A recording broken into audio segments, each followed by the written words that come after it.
ya que estamos tocando este tema también ya, queremos preguntarte sobre lo de la ley de aborto, ¿no? Queremos saber eso, y creo que las personas que nos están sintonizando en este momento necesitan saber sobre esa información. ¿Qué es eso de la ley de aborto, Giovanna? Bueno, Coméntanos. esto comienza de una sentencia de la Corte Constitucional en donde declara el fondo de articulado de donde penaliza el aborto por violación para mujeres con discapacidad mental.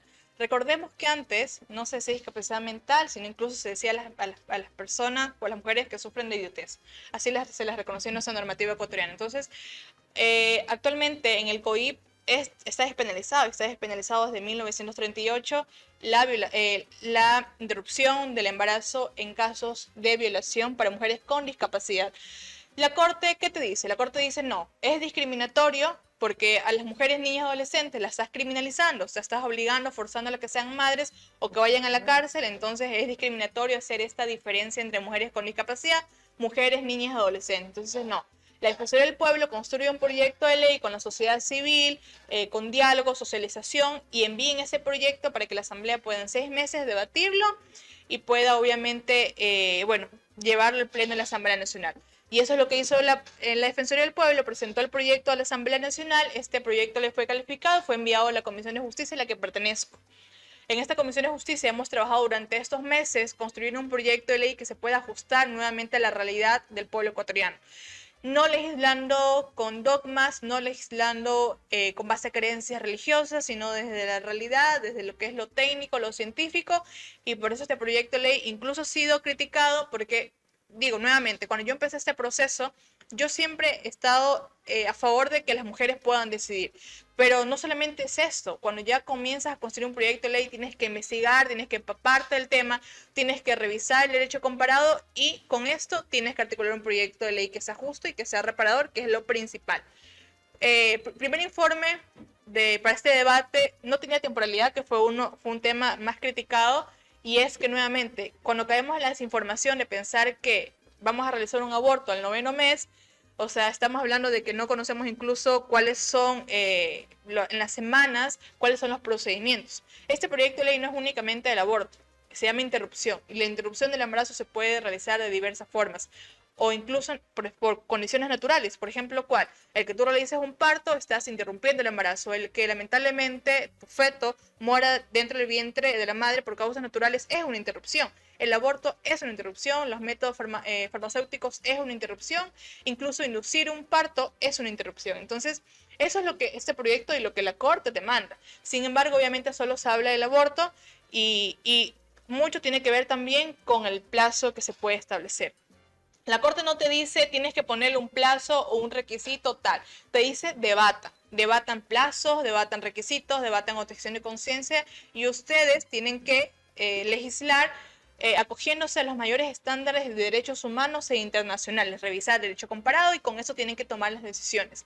Ha existido, creo que yo, una interpretación errónea por parte de algunos legisladores, tanto errónea no, pero sí para desinformar, decir que no, es que debe existir un plazo, están incumpliendo la sentencia en la Corte Constitucional, lo cual es falso. Si revisamos en otros países, en lo que existen plazos, en la mayoría de ellos, hay plazos de 6, 12, 18, 22, 24. En esos plazos son para el aborto libre, o sea, cuando en esos países el aborto está despenalizado totalmente. Pero cuando hablamos de violación, no existen plazos, porque la excepción ya es la violación. Entonces no podemos nosotros poner excepción sobre excepción sobre excepción, porque lo que estamos haciendo es que en la práctica sea imposible. Ok, yo soy mujer, soy niño, soy adolescente, y la excepcionalidad para yo poder realizarme bajo esos requerimientos es la violación. O sea, yo primero tengo que tener una condición, y es que no solamente que esté embarazada, sino que ese embarazo sea producto de una violación. Entonces yo, bajo esa excepcionalidad, yo voy a realizarme una interrupción. ¿Qué pasa si yo en la práctica pongo, ok, no solo tengo que estar embarazada y que ese embarazo sea producto de una violación, sino que debo estar en la 3ª semana y en la 3ª semana tengo que yo tener una denuncia? O sea, yo estoy poniendo demasiadas barreras y estoy incluso impidiendo que en la práctica se dé. ¿Por qué? No podemos hablar que una niña a las 3 semanas sepa que está embarazada, porque muchos de esos casos ni siquiera saben lo que está pasando, ni siquiera saben lo que les están haciendo. Incluso están protegidos por sus propias madres, porque es su padrastro, su tío, su hermano quien realiza esas prácticas. ¿Qué pasa con una adolescente que de igual manera ha sido violentada desde muy pequeña, o una mujer? Que estamos hablando de la comunidad rural, que es la comunidad indígena, lugares apartados, que no tienen posibilidad de poder tener estudios. Hablamos de que que vive en pobreza, extrema pobreza, que no es que voy y yo me compro en la esquina de la farmacia, me compro una prueba de embarazo, porque eso obviamente no está en sus posibilidades económicas. Incluso ni siquiera pueden saber qué es una prueba de embarazo.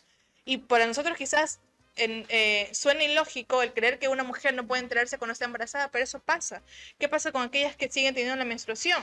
¿Qué pasa con aquellas? Y esos casos son tan delicados y tan de verdad que son dolorosos cuando le han realizado una violación, van a la fiscalía, ponen la denuncia, le dan una pastilla nada más y ni siquiera le dicen tiene que hacerse un chequeo o venga para revisarla o sabe qué, tiene que ir a un subcentro. No, simplemente le dan la pastilla y aducen de que ya fue efectiva. Y esos casos a veces regresan a las semanas y se dan cuenta que están embarazadas, o sea que la pastilla no hizo efecto. ¿Y cómo puedes tú forzar a alguien a que tenga un hijo que no deseó? ¿Cómo sigues tú no permitiendo tomar decisiones sobre su cuerpo? Cuando en un inicio, cuando fue violentada, no tuvo la posibilidad de decidir sobre su integridad sexual. Ahora nuevamente le dices, no, fue tu culpa o el Estado no te pudo cuidar y ahora te criminalizo. Entonces, esas situaciones y circunstancias son las que este proyecto de ley busca.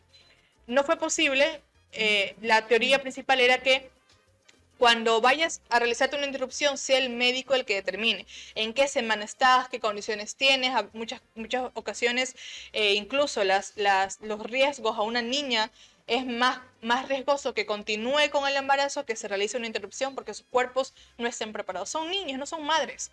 Por lo tanto, no podemos decir que un cuerpo de una niña esté preparado para soportar un embarazo. Y eso es lo que queríamos hacer, que sea el médico quien pueda determinar la viabilidad del feto. ¿Qué quiero referirme a viabilidad del feto? Es que el feto pueda vivir fuera del vientre de la madre. Si el feto puede vivir fuera del vientre de la madre, obviamente no se puede realizar un aborto, porque estamos cruzando la línea en la que ya no voy a realizar un parto, no hice un parto, lo voy a matar fuera. O sea, es ilógico pensar eso. Por eso es que siempre hablamos con interrupción y hablamos con viabilidad del feto. Entonces, la Organización Mundial de la Salud establece rangos. No hay un criterio científico de forma uniforme en el que te diga hasta la semana 20 tiene o no tiene viabilidad del feto. Eso no lo hay. Ni siquiera la Organización Mundial de la Salud te establece eso. Te establece rangos. Te dice, desde la 20 semana hasta la 25 no hay viabilidad del feto. Entonces, ¿qué quiere decir? Que 100% el feto no va a poder vivir fuera del vientre de la madre, incluso con asistencia médica. Te dice, desde la semana 25 hasta la 28 hay 78% de posibilidad de que el feto no tenga viabilidad, o sea, no tenga vida fuera del vientre de la madre y que con asistencia médica podría tener posibilidad, pero que puede quedar con graves secuelas.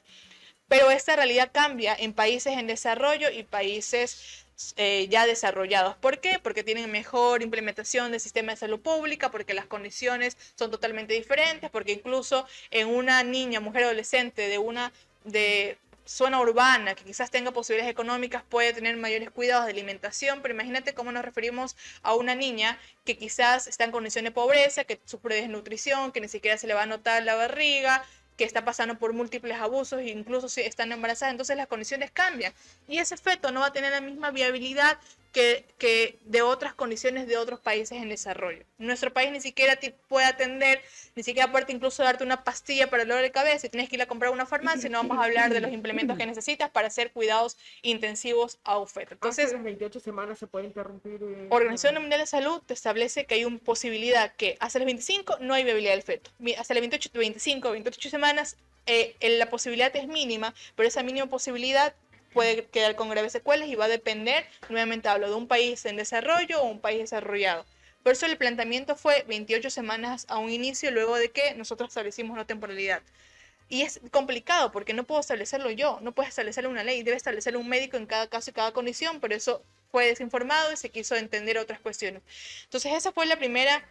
Bueno, ni siquiera fue una decisión porque ni siquiera había un informe votado, fue algo que estuvimos debatiendo, algo que un compañero mocionó, se respaldó, porque había otra moción de 12 semanas, pero hablar de 12 semanas es totalmente desconocer la realidad de los cuerpos distintos, de las circunstancias, y que hablamos que quienes van a un examen tardío, porque lo que tenemos que buscar es que se realice en el primer trimestre, o sea, si hay una decisión, pero no podemos desconocer que existen un gran porcentaje, incluso un 20% que se va a un examen tardío porque no sabía que estaba embarazada. Entonces, a ese 20% vamos a seguir criminalizándolas, vamos a seguir obligándolas, forzándolas a ser madre, o vamos a obligar y obligándolas que hagan lo que hacen hoy día, que se toman sustancias nocivas para poder inducirse, o que incluso se suicide. Si eso es lo que queremos, pues entonces no es una ley justa y reparadora. Estamos buscando de igual manera tratar de evitar que en la práctica sea real.